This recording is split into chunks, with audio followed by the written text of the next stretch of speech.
গৌরব, ঐতিহ্য, সংগ্রাম ও সাফল্যের মেধাবী শিক্ষার্থীদের সংগঠন বাংলাদেশ ছাত্রলীগের ৭৭তম প্রতিষ্ঠা বার্ষিকী উপলক্ষে সারা বাংলাদেশের ছাত্র সমাজকে বাংলাদেশ ছাত্রলীগের অভিভাবক, বঙ্গবন্ধুর সুযোগ্য কন্যা, দেশরত্ন শেখ হাসিনা এবং বাংলাদেশ ছাত্রলীগের পক্ষ থেকে জানাই মুজিবের শুভেচ্ছা এবং অভিনন্দন। প্রিয় ভাই বোনেরা, আপনারা সকলেই অবগত, আজকে আমাদের এই সুজলা সুফলা শস্য শ্যামলা সোনার বাংলাদেশ এক অতি ক্রান্তিকাল অতিক্রম করছে।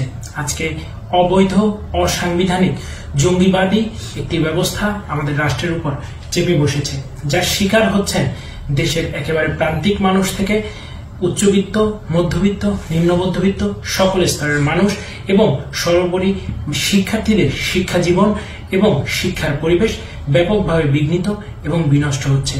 আমরা বাংলাদেশ ছাত্রলীগের এই প্রতিষ্ঠা লগ্নে সারা বাংলাদেশের শিক্ষার্থীদেরকে সাথে নিয়ে দেশকে এই অরাজক, নৈরাজ্যপূর্ণ পরিবেশ পরিস্থিতি থেকে রক্ষার জন্য দৃঢ় শপথ গ্রহণ করছি। পাশাপাশি আজকে যেই প্রেক্ষাপটে আমাদের এই প্রতিষ্ঠা বার্ষিকীটি পালন করতে হচ্ছে, যেই দুঃসহ যন্ত্রণার মধ্যে দিয়ে আমাদের কাটাতে হচ্ছে, এমত অবস্থায় কিছু বিষয় উল্লেখ না করলেই নয়। সম্প্রতি ঘটে যাওয়া কোটা সংস্কার আন্দোলন এবং তৎপরবর্তী সময় এদেশের শিক্ষার্থীদের সবচেয়ে আস্থার, ভালোবাসা, নির্ভরতার ঠিকানা বাংলাদেশ ছাত্রলীগকে শিক্ষার্থীদের বিপরীতে দাঁড় করানোর একটি মেটিকুলাস ডিজাইন আমরা প্রত্যক্ষ করেছি।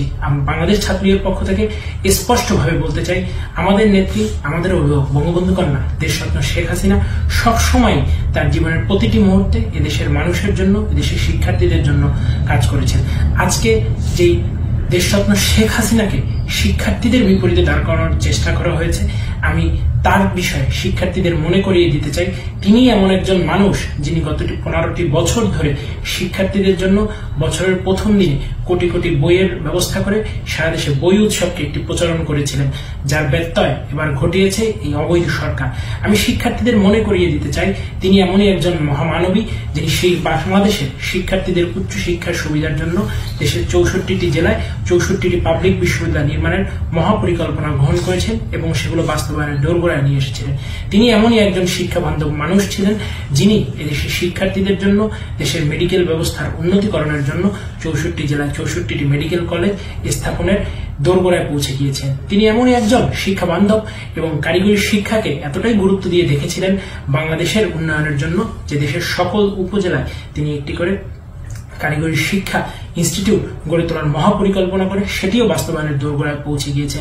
যখন তিনি দেশকে নিয়ে, দেশের শিক্ষার্থীদেরকে নিয়ে এক অভূতপূর্ব উন্নয়নের রথযাত্রায় ছুটে যাচ্ছিলেন, তখনই কোটা সংস্কারের মাধ্যমে শিক্ষার্থীদের ভ্রান্ত করে তাদেরকে নিয়ে একটি মেটিকুলাস ডিজাইনের বাস্তবায়ন আমরা ইতিমধ্যে দেখতে পেয়েছি। শিক্ষার্থী বন্ধুরা, আন্দোলন চলাকালীন সময় আমি বাংলাদেশ ছাত্রলীগের সাধারণ সম্পাদক হিসেবে বারংবার বলেছি, শিক্ষার্থীদের সাথে ছাত্রলীগের নেতাকর্মীদের, ছাত্রলীগের যে শিক্ষার্থী বন্ধুরা রয়েছে তাদের কোনো দ্বন্দ্ব নেই, তাদের কোনো সংঘাতের অবকাশ নেই।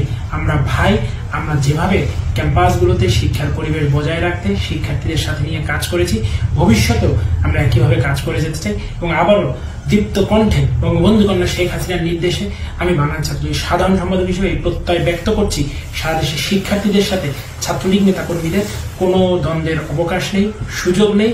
বঙ্গবন্ধু কন্যা দেশরত্ন শেখ হাসিনার বাংলাদেশ আওয়ামী লীগের সাথেও শিক্ষার্থীদের কোনো দ্বন্দ্ব সংঘাত নেই। যারা এই কোটা সংস্কার আন্দোলনে ছিলেন আমরা তাদের সাথেই ছিলাম, হয়তোবা কোনো ষড়যন্ত্রের অংশ হিসাবে আমরা সেই বিষয়টি শিক্ষার্থীদের বোঝাতে ব্যর্থ হয়েছিলাম, কিন্তু কোনোভাবেই শিক্ষার্থীদের সাথে আমাদের কোনো ভেদাভেদ নেই, কোনো দূরত্ব নেই এবং এই ধরনের ঘৃণ্য চক্রান্তে, গুজবে আপনাদেরকে কোনোভাবে কান না দেওয়ার জন্য আমি বিশেষভাবে অনুরোধ করছি। প্রিয় বন্ধুরা, আজকে বাংলাদেশ ছাত্রলীগকে নিয়ে আপনাদের মধ্যে যে ষড়যন্ত্রের বীজ বোনা হয়েছে সে বিষয়ে আমি বলতে চাই, ছাত্রলীগ কি একবারের জন্য এই কোটা সংস্কার আন্দোলনে শিক্ষার্থীদের বিপরীতে কথা বলেছিল? ছাত্রলীগ শুরু থেকেই বলে এসেছিল, আমরা ছাত্রলীগের যারা নেতাকর্মী রয়েছে আমরাও কোটা সংস্কার চাই, যৌক্তিকভাবে চাই এবং সেই কোটা সংস্কার কিন্তু হয়েও গিয়েছিল। তারপরও কেন এই নৈরাজ্য সারা দেশে, কেন এই খুন, গুম, হানাহানি, এই রাজনীতির বাস্তবায়ন করা হল, এই প্রশ্ন আমি আপনাদের কাছেই রাখতে চাচ্ছি। আজকে সারা দেশে আমাদের বাংলাদেশ ছাত্রলীগের লক্ষ লক্ষ নেতাকর্মীরা তাদের শিক্ষার অধিকার থেকে বঞ্চিত। This is a complete violation of human rights according to the UNHCR। জাতিসংঘের সনদ অনুযায়ী এটি মানবাধিকার লঙ্ঘনের একটি প্রকৃষ্ট জঘন্যতম ঘটনা বলে আমরা মনে করি। আমরা এর তীব্র নিন্দা এবং প্রতিবাদ জানাচ্ছি। সারা দেশে সেই জুলাই থেকে এখন অবধি যত মানুষকে মেটিকুলাস ডিজাইনের অংশ হিসাবে হত্যা করা হয়েছে, যত শিক্ষার্থীদের কোমল প্রাণ, তাজা প্রাণকে কেড়ে নেওয়া হয়েছে, যত পুলিশকে হত্যা করা হয়েছে, আইন শৃঙ্খলা রক্ষাকারী বাহিনীকে হত্যা করা হয়েছে, হিন্দু ভাইদের, অন্যান্য ধর্মাবলম্বী ভাইদের উপরে যে নির্যাতনগুলো করা হয়েছে, আওয়ামী লীগের লক্ষ কোটি নেতাকর্মীর উপরে যে অমানবিক অত্যাচার করা হয়েছে, আমরা সেগুলোর বিচার চাচ্ছি। এই প্রতিষ্ঠা বার্ষিকীর লগ্নে দাঁড়িয়ে আমরা সারা দেশে ছাত্রলীগের নেতাকর্মীদেরকে আহ্বান জানাচ্ছি যে আপনারা কেউ ভয় পাবেন না, কেউ বিচলিত হবেন না। আলো আসবেই, বিজয় আমাদের আসন্ন।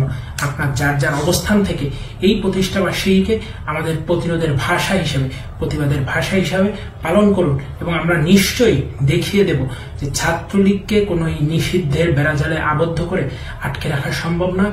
ছাত্রলীগ এদেশের সাধারণ শিক্ষার্থীদেরকে সাথে নিয়ে দেশকে পুনরায় গণতন্ত্রের পথে ফেরাতে, দেশের শিক্ষার যে একটি সুন্দর হাওয়া শেখ হাসিনার নেতৃত্বে বয়ে চলেছিল সেটিকে ফিরিয়ে আনতে আমরা বদ্ধপরিকর হয়ে কাজ করব এবং এদেশে গণতন্ত্রের বিজয়, ৭১-এর চেতনার বিজয় এবং মুক্তিকামী মানুষের মুক্তির বিজয় সুনিশ্চিত। সেই বিজয় বাংলাদেশ ছাত্রলীগই অতীতের যে কোনো গণতান্ত্রিক আন্দোলনের নেতৃত্ব দেবে। সবাইকে আবারও বাংলাদেশ ছাত্রলীগের ৭৭তম প্রতিষ্ঠাবার্ষিকীর শুভেচ্ছা জানাচ্ছি। আমাদের সকল নির্যাতিত, নিপীড়িত নেতাকর্মীদের এই অবস্থা থেকে শুভ মুক্তি কামনা করছি এবং আমাদের যে নেতাকর্মীরা জেলে রয়েছেন, যারা হাসপাতালের বিছনায় এই অবৈধ সরকারের মেটিকুলাস ডিজাইনের অংশ হিসেবে আক্রমণের শিকার হয়ে যন্ত্রণায় কাটাচ্ছেন, তাদের সবার আশু রোগ মুক্তি কামনা করছি এবং সর্বোপরি ছাত্রলীগের নেতাকর্মীদেরকে একটি সুন্দর, সাবলীল, সফল প্রতিষ্ঠাবার্ষিকী আয়োজনের প্রত্যাশা দিয়ে, প্রতিশ্রুতি দিয়ে বক্তব্য শেষ করছি। আসসালামু আলাইকুম। জয় বাংলা, জয় বঙ্গবন্ধু। বাংলাদেশ চিরজীবী হোক। দেশরত্ন শেখ হাসিনা দীর্ঘজীবী হোক।